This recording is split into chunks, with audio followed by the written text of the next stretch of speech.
What's up, everybody? I am your host, an angsty teenager whose parents made him get a job sweeping popcorn on a Saturday night.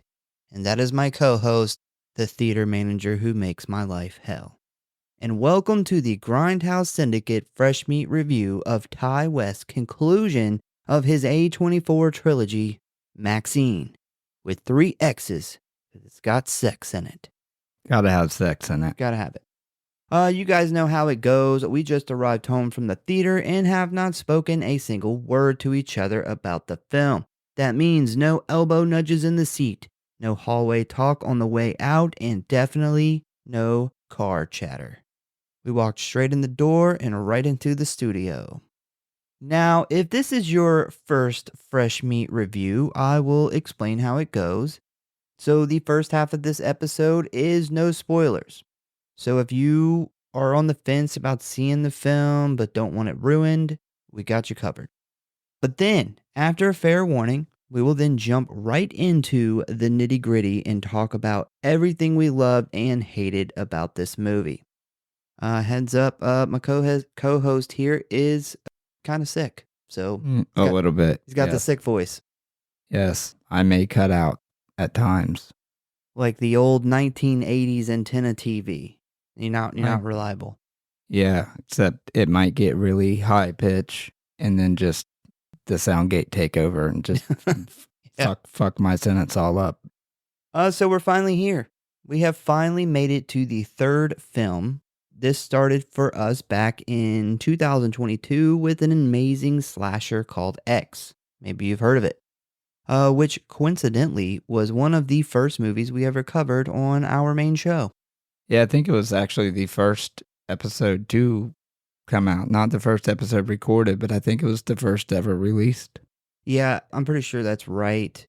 But it's actually the third episode that we recorded. I believe it was the third. The first, if you don't know, I think we've mentioned it one or two other times before, but the first movie we ever did was Vacancy, right? Vacancy is the first one. Yes. Good movie. Yes, great movie, actually. And we will eventually cover Vacancy 2. Shout out to David. Just still gets mentioned, still to this day. Hey, he's good, man. Yeah. He's good. He makes that movie. Yeah, so we then got Pearl, which was also back in 2022. I didn't realize that they came out in the same year, but when I looked it up, they both have 2022 on there. Me personally with Pearl, I didn't hate it, but I also didn't love it. It just kind of was a much different movie than what I was expecting after being a fan of X. But anyway, here we are, Maxxxine. Very strange with Pearl. I think, obviously they're both odes to different times. I don't think I knew that going into Pearl. I didn't. I thought it was going to be kind of like X, but just at a different time. Yeah, I think we got so excited after X because we liked it so much.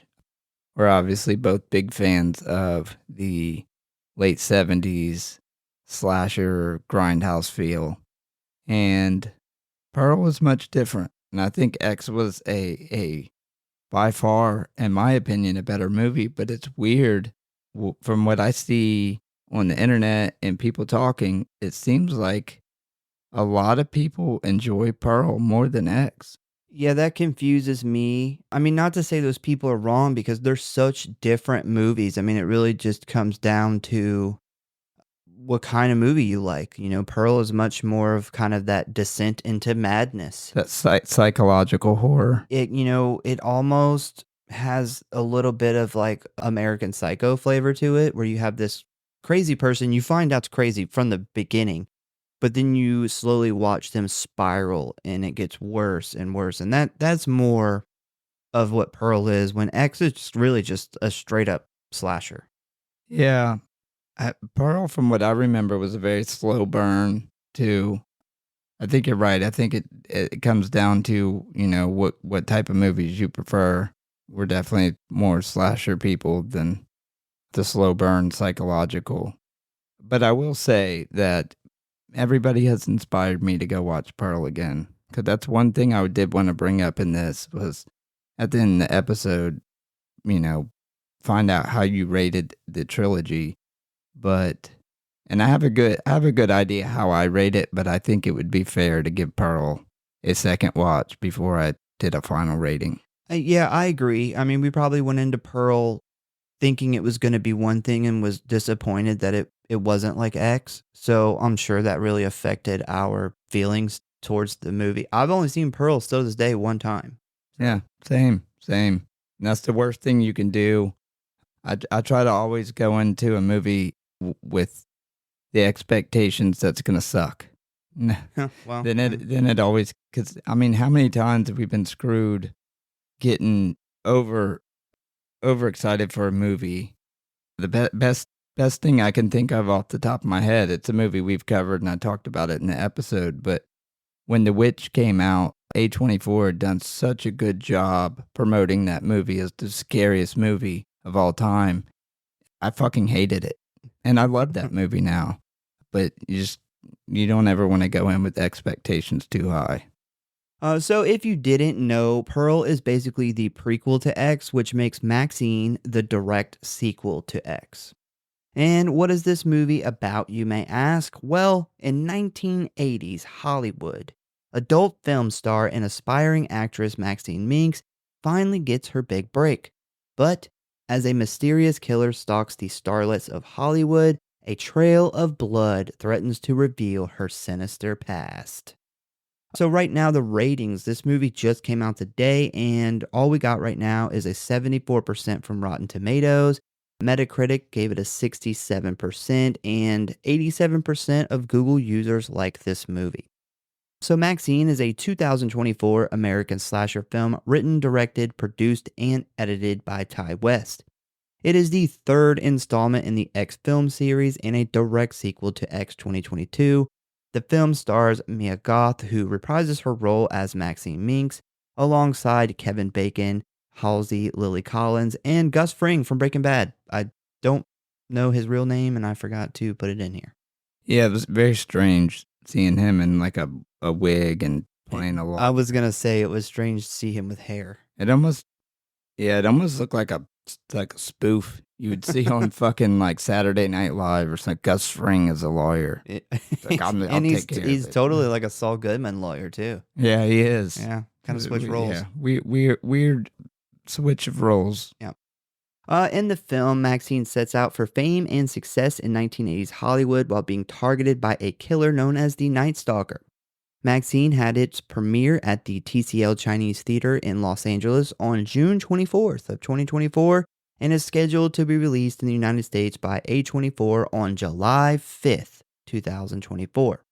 So back during COVID, Ty West began developing a trilogy for A24 that would explore different subgenres of horror and would continue the depiction of cinema's influence on society.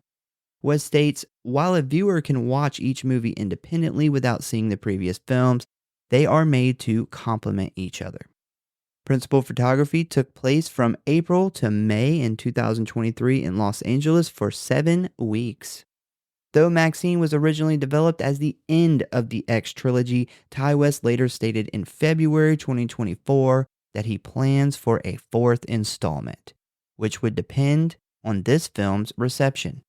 Later this year, West confirmed that he was working on a fourth film and that he may develop it as his next project. So not the end that we thought it was going to be. No, I wonder if we're going to possibly get a 90s theme.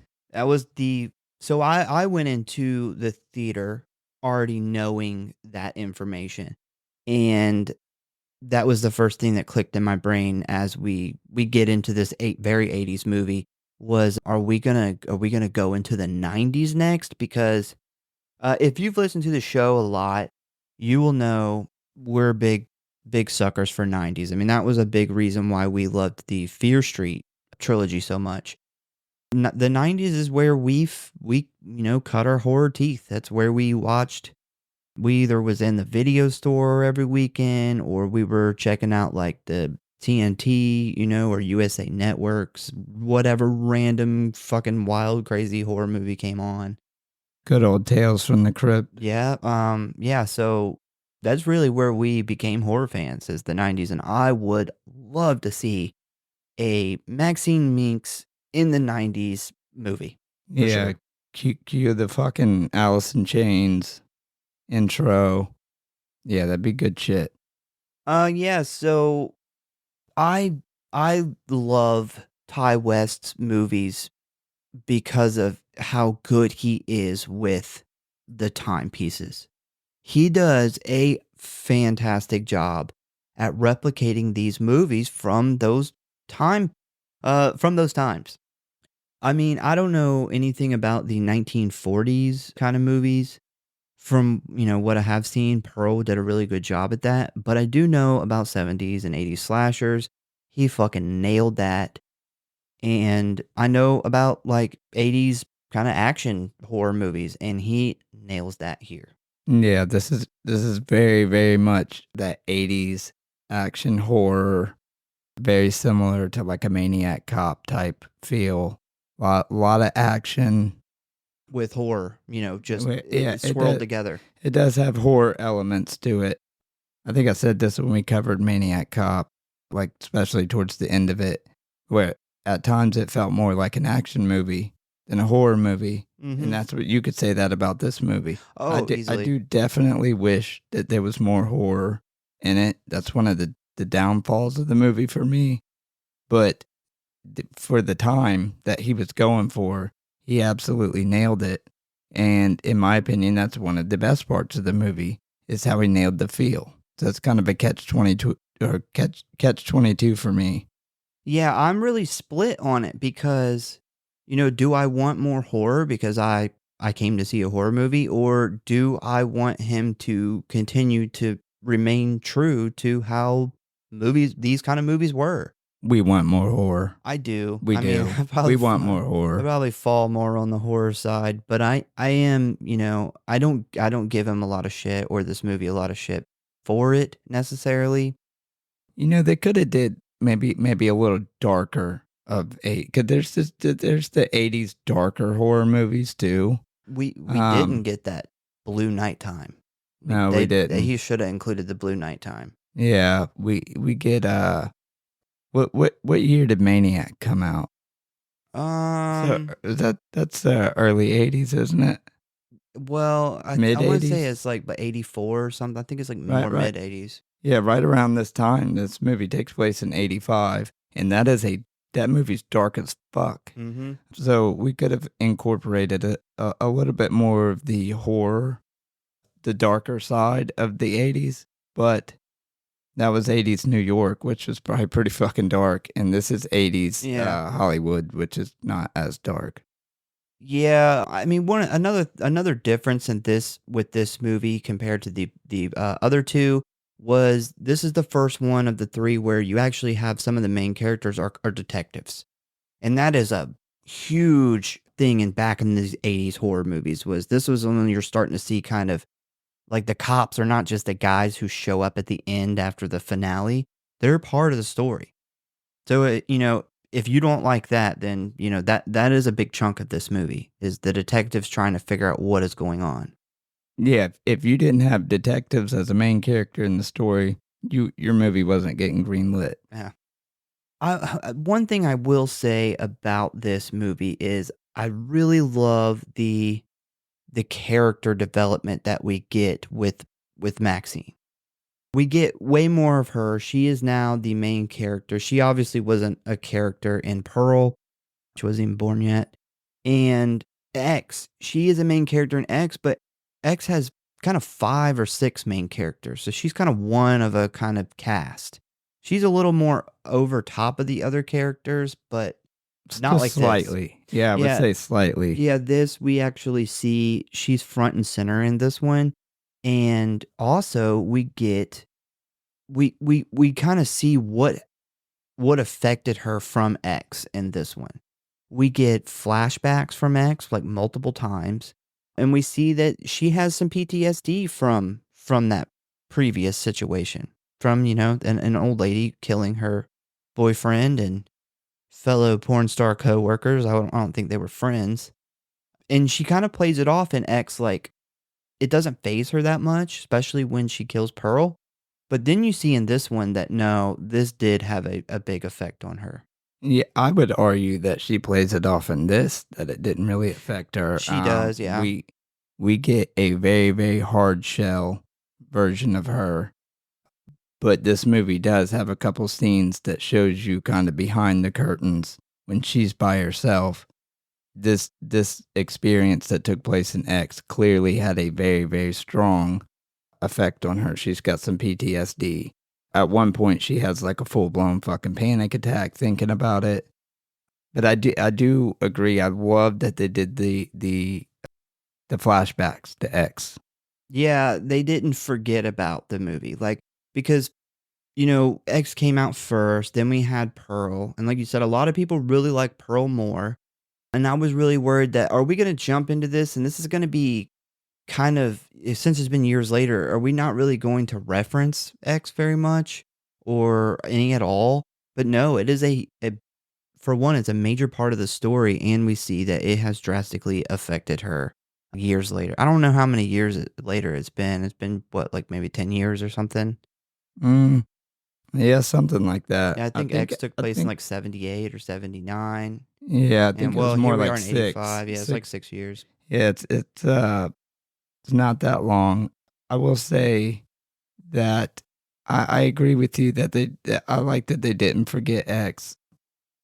It's really weird watching this because watching those two movies, it looks like it was done by somebody completely different. Yeah. Like the movies are not similar in any way. So you almost as a viewer kind of need those flashbacks to be reminded that this is within the same story because it completely does not feel that way. And I think that's a testament to Ty West and how much of an artist he is as far as making movies and being able to do an ode to a certain time period and then he nailed all three of them. But I would say more specifically Maxine and X for me, because I don't really know a whole lot about the 40s. But for Maxine and X, those both took place, in different decades, but very, very, very different feel of horror movies within those 2 decades. And he absolutely nailed both of them. Yeah, an interesting thing that I've seen so far with the people who have seen this movie is women are really excited about this movie. And obviously it's because, Maxine Minks is such a kind of powerful female character. And I'm really happy that, women have a really cool horror character to kind of talk about right now. That's great. As males, we get a lot of cool characters that are awesome, but women don't always. And honestly, man, Maxine Minks is a badass. Like she's a badass in this movie, even more than she was in the previous one. And Maya Goth's portrayal of her is fantastic. I don't think I've ever seen her be bad in any role she's ever been in, and she really shines in this one. And she literally busts somebody's balls. Oh yeah, Like it made my stomach hurt in the yeah. seat. I flinched in the seat with that scene. We get a full blown, like legit prosthetic of some balls getting smashed. Yeah, another thing is like, we don't want to jump into spoilers, but this was in the trailer, but we do want to talk about the Psycho movie set. I wondered when I seen it in the trailer how they were going to fit this in the movie and it makes sense or it work, and they totally do. They do a really great job of fitting it in there because a lot of the story takes place on like a universal backlot. And in my opinion, like if you're a movie fan, this is super cool because you will see other backlots, but obviously the Psycho one is kind of the most awesome one to see. But I thought it was kind of icing on the cake for the story. I really loved it. Drew me in. That's one of my favorite parts about this entire movie. If I had to make a list of my 3 favorite things, that would be one of them, undoubtedly. Not just the Psycho Bates Motel set, but just the fact that the whole backlot. Like they have these entire chase scenes and stuff through these movie sets and these back lots, and you really get to see what they look like from the front, and then she'll like run through a building and out another, and you'll really get to see behind the scenes and how it was built, and I thought that was really cool. I love when movies do that. I know that like it's Scream 3. I was waiting for Scream you to finish so I could talk about Scream 3. Scream 3 has like The they're Woodsboro on set. they're on the movie set, and you kind of really get to see how the movie sets are built and stuff. And this is like that on a bigger scale. Yeah. I mean, that's like why I love Scream 3 is because it's like on the stab set. You have these sets that are like basically just remodels of like Sydney's house and all this stuff. And I don't know why it's cool. I just as a movie fan love to see it. And I loved to see this, especially like I don't know about you, but I got kind of a little bit of goosebumps when they panned up and you seen the house of the Psycho set, and it was like, that's awesome. Because I'm really happy that set still exists. Yeah, I didn't remember that from the trailer. So that one really kind of surprised me. We get to see a little bit of the inside of the house too. That's cool. I definitely, like you were saying, as a movie fan, anytime you get like a back behind the curtains type scenes where you get to really see how the stuff is done, it's always really exciting. So do you want to hit before we jump into the spoiler version? Do you want to hit kind of some of your spoiler free highlights about this movie? Well, as we were just talking about, the movie sets definitely up there, and some of the best highlights, I guess you would say. The timepiece, the 80s feel. Like I said before, 80s action horror is not my favorite genre of horror, but he does it so well. Like the lighting, the sound, the cinematography, everything is done. It really feels like a very adult, like Stranger Things. How Stranger Things keys the music and get the feel of being a kid in the 80s really good. Mm-hmm. Well, this has got that adult. I mean, it almost feels like, and as somebody who didn't live in the mid 80s, I feel like I did watching this. That's how good it was done. And some special effects. We didn't get a whole lot of it, but we did get some awesome shots. One I'll get into more in the spoiler side, but really good special effects. Yeah, I can agree. Mine's was like, Maxine's character development was great. The timepiece aspect was phenomenal. Like we were saying, they do include some flashbacks from X. We see that she kind of has like this PTSD from it, and the special effects are really good. Like we don't want to get into the special effects yet because we don't want to spoil any of the kills or anything, but just take it from us, they're good. All right, so would you recommend someone go to the theater, wait for VOD, or just skip it?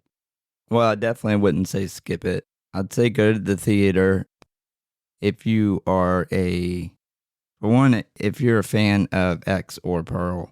Obviously, this is the third and what we thought the final of the series. So I would definitely go check it out. Just as a standalone movie, for me, I would wait for it to come out. But if you're a big fan of the 80s action horror, definitely go see this because you'll love it.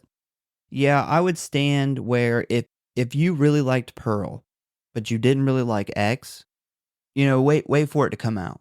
If you really liked X, go to the theater and see it because this is, a direct sequel to that movie. And if you didn't like Pearl or X, you can probably skip this one. Yeah, I don't know why you would watch it if you didn't like Pearl or Well, X. well, But they are kind of almost like Ty West was saying is they're kind of standalone films, but they complement each other. But I mean, if you didn't like the other two, I don't know if you'll also like this one. You might, I it's possible, but just this and X has such a different feel. I will say this, if you are a big fan of the art of movies and you are aware of Ty West, how he did each of these movies to kind of represent a certain time in horror, then definitely go check it out. because from that aspect, it's fantastic. Oh, well, that's going to be it for our spoiler free half. If you have already seen the movie or you don't mind spoilers, stick around because we are about to jump into the meat and potatoes of this film. If you're not sticking around with us, thank you for listening. We will catch you next time. And keep an eye out next week because we are hitting the theater for Oz Perkins' Long Legs.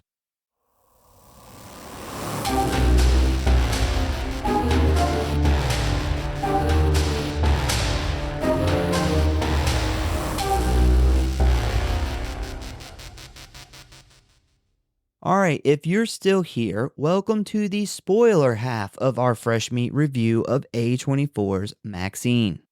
The first thing that I want to talk about that I wanted to talk about it so bad when we were walking out of the theater, even when we were sitting in the seats and it happened, is the fucking head explosion. The shotgun Yes. to the face. So there are a few movies that everyone knows for awesome head explosions, Maniac being one of them, Scanners being another one. Man, this one had a good one. This one had a phenomenal head explosion. Yeah, and that was one of the practical effects that we alluded to earlier. One of the highlights of the practical effects. I thought the head explosion was awesome. I almost feel like because it's a sawed-off double barrel shotgun, pretty close range to the fucking head. There's not going to be much left, but I almost feel like it was a little over dramatic, which really seems like it was done to fit the time. Yeah, I agree. 80s kind of they made things over dramatic. So in that aspect, I mean, it was great. Yeah, it happens. It's the killer's head that we see explode, but we don't want to reveal the killer quite yet, just in case you haven't cut this thing off yet. We're trying to avoid the spoilers, but we're gonna do that in the spoiler part of the episode. That's the extra spoilers. Double shot of spoilers at the end. But yeah, so it is a great head explosion. It was a great idea to save it for the very end. I thought that, half the head was going to get blown off or the jaw or, just something, but the whole thing just boom. Yeah, it was there's good. Nothing but blood and meat. And it was great. It's phenomenal. And it was very, you knew it was going to happen. Oh, one of those things. And that's another thing that it alludes back to the 80s action horror. Very, very predictable. Like we knew this was going to happen. But it almost obviously had to happen. I thought it was really good. Really good. I would put it up there in the top shotgun to the head. Not the top spot.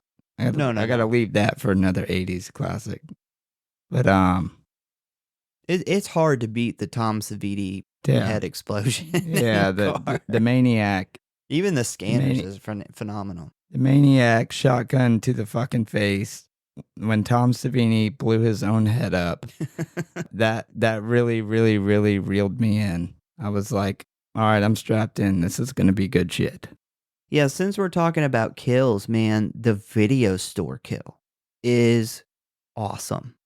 We get that slice in the back of the neck and you see the skin like just immediately open up and you can see like the flesh. God, it looks so real. It looked so great. It's got like that white fleshy tone underneath. It looks so good. Yeah, it's good. And then even the scene where the police are pulling his body out and she like lifts the curtain and we see his face and it has a slash basically from like his forehead through his eyeball and then onto his cheek and the eyeball like cut in half. That looks awesome. He gets the pentagram like in his forehead or whatever. Looks good. We got the 2 dead bodies that are found in the water or whatever, and they look phenomenal. Like even the pentagram burns in the bodies. Yeah, there's so one of them is burned in the face and one of them is burned on like the back shoulder or the hip. But the special effects team did such a good job that the one on the hip, because the skin is so much thicker there, it's actually burned so much deeper, which is just a really, really good attention to detail. I did love the video store kill. That's one of my favorite kill scenes of the movie. It's very, very brutal. I would say we don't get to see all the stabs, but this dude gets stabbed up. Like, and the slash in the back of the neck I thought was really cool because we never get that in horror. We That's always rare. we always see like the kill shot. Always go for the front of the neck Or it's like or the the arm or stab the in the shoulder. stomach. Or, Yeah. yeah. So, but that's more along the lines of like if somebody was attacked from behind and alluding to real life, people who's been found attacked and I don't know, he was stabbed what 30, 40 times. Yeah, a lot. Like you have cuts everywhere, and I just thought that was a very realistic scenario in a knife attack that bad, and something we just never get to see in horror. Yeah, I mean, I will say one complaint is there being 5 to 6 kills in this, and we only actually see 3 of them, and one of them is the killer. Yeah, That is a big misstep in my opinion. that's the biggest misstep for me. We talked about it a little bit earlier. It needs more horror, and part of that is the lack of people getting killed. And it really bothers me because I get if the story didn't call for it, but half the people who die in this movie are characters that die that we don't get to see that they Yeah. could have showed us. Yeah, I mean, I would have been satisfied if they could have just gave us the 2 kills of the two girls they find. And then, the video store one, and then, the kill no, then there's the Yeah. detective, not the detective, the private detective. Yeah. We see that, and then the killer at the end. No, the one I really, really, really want to see, I would be a lot happier if it was in, is the girl that works in the Oh, movie yeah. with her. Oh, And man. this leads me into what I consider probably my favorite shot of the entire movie. And Maxine bumps a suitcase. This is after the killer is revealed, and she's kind of in shock, and she bumps a suitcase, and the suitcase goes falling down the stairs, and they do like a above shot of it in slow motion. And I would really like to know how many times they shot this to get this right. But as it's falling down the steps, the suitcase opens up and these body parts just start coming out of it. And the body parts look so good, and it's shot in slow motion. So they knew it looked good because they show it in all its glory. And when it gets to the bottom of the steps, a head flips out and we get a up close slow motion shot of this girl's head smacking the floor, and it looks so fucking good. Like you can even see parts of her skin on her face move when her head hits the ground from the impact, and just that detail in there. I don't think a beheading could look any better than that. Yeah, if you catch it, like if you look, because there's like kind of a bunch of body parts like falling down the steps, but there's a leg like still halfway in, halfway out of the suitcase. And the way the leg like flops is it's not like a rubber leg, it's like an actual leg. And like I'm so glad that special effects have kind of finally started looking at how the body actually reacts to things, because as much as I do love the old, 80s and 90s kind of just, very obviously funny looking fake body parts just flopping around. That's cool for then, but I don't want to see that in new movies now. Like I love how on point the special effects people are. Like we've seen a lot of that demonstrated in A Violent Nature. Oh God, yeah. Yeah, That's a violent one. I mean, when he like throws that guy's body into the in that glass, and the thump from the body hitting the ground. I mean, the special effects have come so far as like practical effects, and I mean, I'm very grateful for it. Yeah, I know back then they studied dead bodies and stuff whenever they would do movies for even back then. And they learned a lot, and we wouldn't be where we are today if it wasn't for those times and the things they learned then. but yeah, it's much better. And the scene to the leg he's actually talking about, it's like cut off at the thigh, but it actually as it's flopping out, it still bends at the knee. They went in and literally made it to where it would move at the joint of the knee, and just small attention to detail like that. That in the '80s they probably were like, "Oh, nobody will ever pay attention to that." Make a gelatin leg. Yeah, they're like nobody will ever pay attention to that, or it'll probably get cut anyway. And now they're putting that extra attention to detail in, and it really does make the difference. And it makes it where you can shoot a scene like this in slow motion, which is my favorite part about it, because the body parts look so good, and it's all shot in slow motion. You see everything coming out of the suitcase as it hits the steps. You would have never been able to do a shot in slow motion like that with all like gelatin body parts. Yeah, another thing I want to touch on is the the awesome little sprinkles of kind of horror from the 80s that is like in this movie. So, one of the things that I'm kind of referencing is they talk about because Maxine gets a part in a horror movie. And she tells a friend of hers about how she's got this part in this movie, and the lady's like, "Well, what kind of movie is it?" And she says it's a horror movie, and she kind of scoffs at it, like nobody fucking cares about horror movies, like they're kind of low class. And then we see the director of this movie talks about how she's tired of not being taken seriously because she does horror movies. And that stuff, man, only like hardcore horror fans that know about kind of how horror was looked at back then will notice these things. She brings up, like the director brings up the video nasties, which is like the Grindhouse movies. We even see like a short scene of them watching the movie Alligator. It's just little stuff like that that you realize Ty West is a movie fan. Yeah. And I love watching movies made by movie fans. But I feel like I can always tell when a director is like Michael Dougherty, when he made Trick or Treat, you knew he was a Halloween fan. Yeah. Like Yeah. that guy loves Undoubtedly. Halloween, loves horror movies, and he's done non Halloween stuff many times, but that was his passion. In Ty West, I feel like you get that stuff with these 3 movies.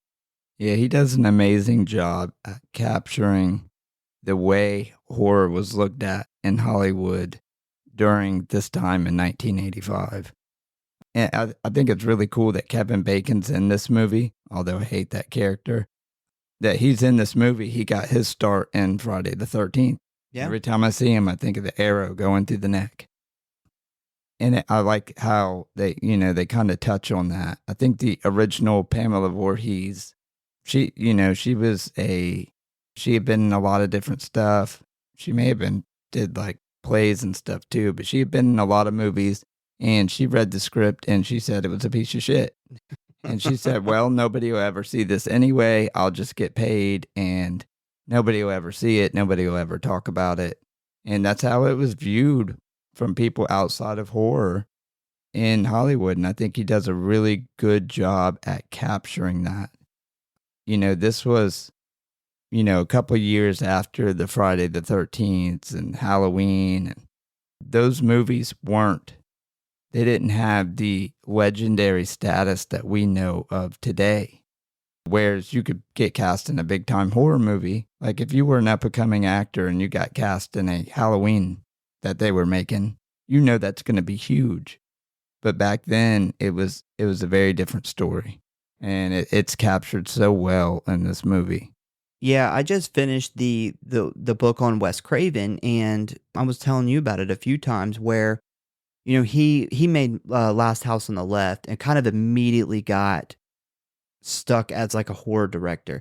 And he never wanted to be a horror director. And he tried for a long, long time to do other stuff. But every company would say, well, we'll let you do, a different movie, but you got to do a horror movie for us. And he kept getting stuck in that. And it's not because he hates horror. It's just because how people looked down on him as a real director because he did horror movies. And I just think it's really cool when you kind of just barely sprinkle that into this movie because only certain people are going to notice why that's in there, why that's important. He was just too good. Yeah, Just too good at making horror he movies. was. Well, nobody's looking down on him now for it. So No, he eventually did, like right after he had done Scream, maybe Scream 2 or something, he did an interview where he actually says, I realize now that I'm really lucky because I can make really any movie I want without any limitations as long as I scare people, 7 to 8 times and throughout the 2 hours. And he's like, what other directors have Final Cut and can really just throw any wild idea into this film and no one cares as long as they get scared like 7 times. did he specifically say 7 or 8 times? Yeah. Oh, that's the standard. Yeah. Now we know. Yeah. It's unlocked.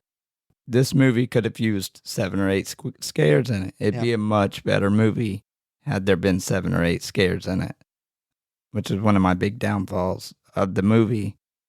Even just 7 or 8 kills. Even if it was multiple people dying at once, just give us 7 or 8 kills at least. But yeah, I think that's interesting. That's the code. It's decoded. 7 or 8 scares and you're good to go. Yeah, I was wondering if you had noticed, but we were touching a little bit earlier on the backlot sets. And we didn't want to talk about it too much because I didn't want to like kind of ruin it for people, but Maxine, because there's a scene she's getting chased through the backlot. So she's running through like all these scenes in the movie. And she actually runs out of the clock tower and then like through that field to basically through Main Street from Back to the Future. Yeah, I knew you were going to bring that up as soon as you started talking about that scene. I did notice the building, the clock tower, the way they shot it in the next scene, it made the little courtyard area look much smaller. So I didn't know if they've changed some stuff around, but I definitely did notice the Back to the Future, the clock tower building she runs out of.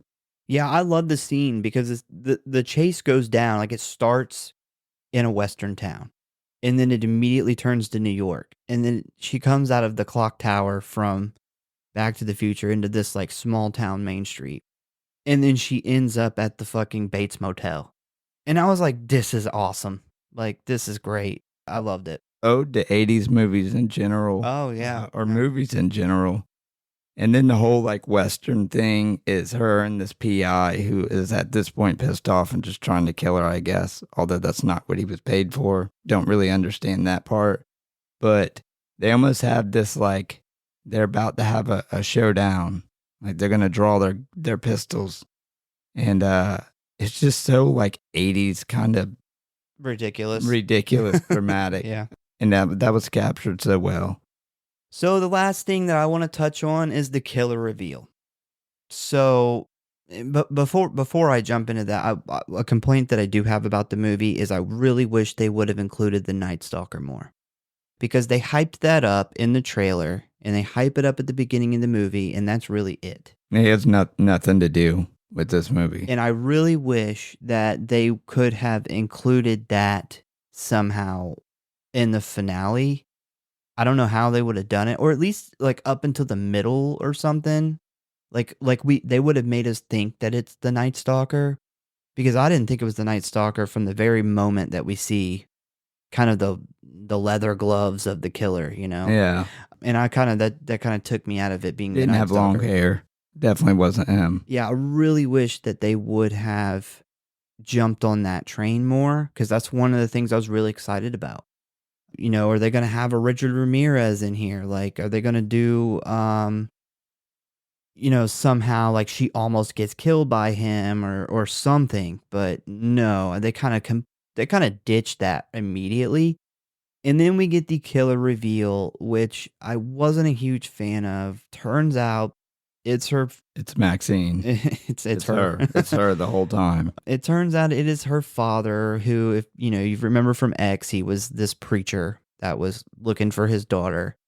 And it turns out it's him, and he's running like this Christian cult that is now brutally murdering and dismembering people that know Maxxine. and he's doing it to, I guess, make a movie? I'm lost, and I'm kind of not on board with this. Yeah, I didn't really get that. Going back to the Night Stalker thing, you know right away, anybody who's familiar with the Night Stalker, that this definitely isn't him killing people. It's a lot more brutal, Yeah, actually. this is a lot more brutal. But I do like that they had it in there. I just thought it was weird that they referenced it so many times, although it had nothing to do with the story. I like that they brought it up because it gives you kind of that feel of that time in Hollywood. That's what everybody was talking about around LA in 1985. Kind of like Late Night with the Devil has some odes to like real things that Yeah, happen. yeah. So I like that part. I just thought it was weird. It gets brought up so much and has absolutely nothing to do with the story. As far as the dad being the killer, not a fan at all. I could have taken the dad being the killer if they would have delivered it in a different way, but he's running this cult and they're like brutally murdering these girls, and his final, like, I guess I didn't get the movie thing either. Like, he's telling her that she's going to be super famous and he's making this movie and he's doing an exorcist and he's like exorcising the devils of Hollywood out of people. And he kind of makes a comment at one point that I don't know if the girls he killed before her, he gave them the choice to be saved and exorcised. And I guess they said no and end up getting killed. I'm sure they just said no. No, thank you. Yeah. I've had my exorcism for the year. I I'm would have been cleared like, up. fuck yeah, let's exorcise me. Yeah. All hail Jesus, bro. Just Uh, untie me. yeah, to I feel better already. to keep yourself from being murdered, dumped in a pond with shit carved in your face, you should probably just shake your head. Yeah, But just accept it. they allude to the girl she works with because he tells her those before you, and I think he specifically when she's like mentioning that girl because he had obviously just killed her that night. She's the one with the body parts falling out. They had the same choice as you, but they made the wrong choice. I know you'll make the right choice. But that makes no sense with the first two girls we know he kills because we actually get to see not their murders, but we get to see leading up to their murders and we get to hear it. And they're like tied up, pulled out of a closet. These henchmen like drag them in here and throw them in a room, and then you hear them brutally being murdered. They're not like being asked or even talked to for that matter. So that didn't make sense. I even could have been a little more on board had it been just him or maybe one other person, but he's got like 15 like super Christian henchmen with machine guns and stuff. Like And under their white robes. yeah, Yeah. and that I was like, okay, well, you might talk if you're really lucky, you might find one super extremist person who's down to brutally fucking murder and cut people up, but you're not going to find 15 of them. The guns under the robe, that was so 80s. Like 80s action horror. I Like, hate they it, pull but I like a love fucking it. Uzi or MP5 out from underneath the robe, and there's a whole shootout going on, and I'm like, is this a Well, horror movie? well, how did they know that for one, she was gonna just change her mind and come that night? And also, do they just hang out with machine guns under their robes all the time? And why? Why did they have the machine guns? It's just her, just one person. Just in case. Maxine Minx is so bad. It's the She 80s. may They had kill to. everybody. She's like throwing ninja stars and shit, and she's got two guns like hidden behind her back. And That would not surprise me. no, This movie. it was a weird ending. Very 80s, though. Yeah, Like a very, this very is true. 80s action horror. A lot of the 80s action horror, towards the end of it, you get to a point where you're like, is this a horror movie or is it an action movie? And that was the end, that this whole shootout scene, there's nothing scary about it. It was definitely all action. It's like bullets fucking Like you see pieces of the tree bark breaking off because bullets are flying around her, and people shot and falling in the pool. And One thing about the very end, the climax that I did enjoy, besides the head explosion, because that's awesome, is you remember she stabs that guy in the eye in the pool. yeah, That was yeah, we good. do get an Yeah. underwater, Underwater kill. and that feels very 80s too. It seems like something they're like, there's a pool here. Somebody's got to get shot and fall into it. Let's have somebody get stabbed, and we'll do Might as an well. awesome underwater shot. Yeah, I thought that whole setup was really weird.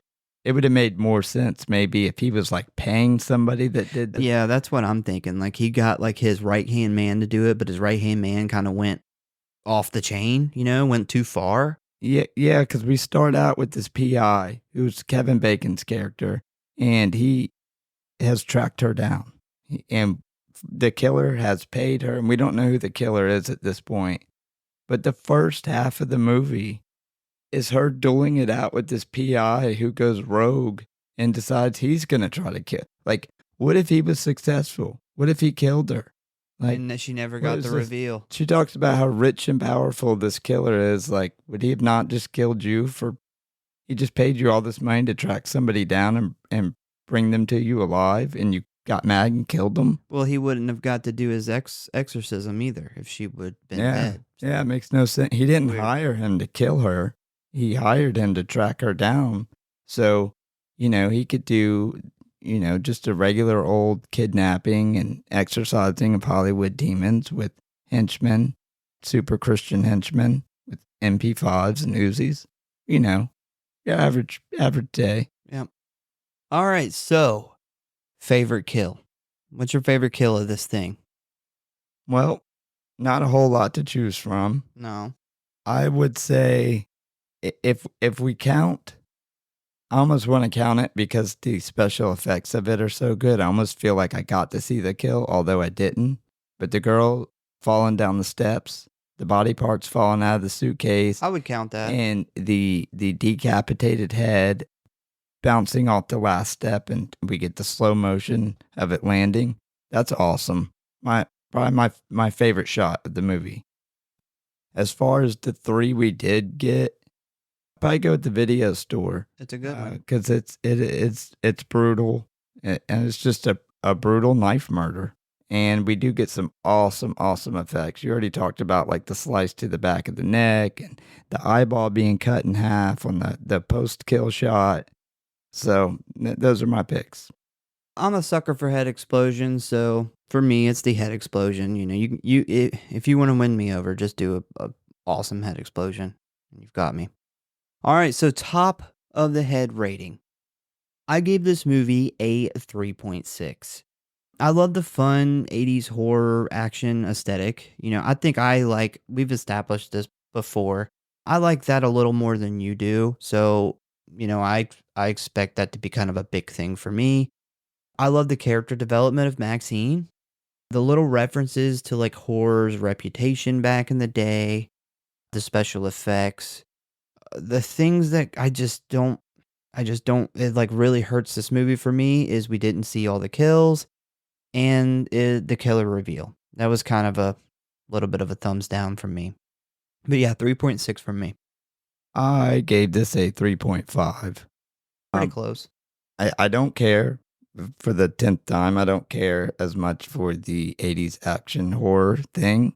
I hate that even some of the 80s action horror have a lot more kills and are darker, where this movie lacks. Like, they definitely had plenty of room to give us more kills and some more darker, scarier moments.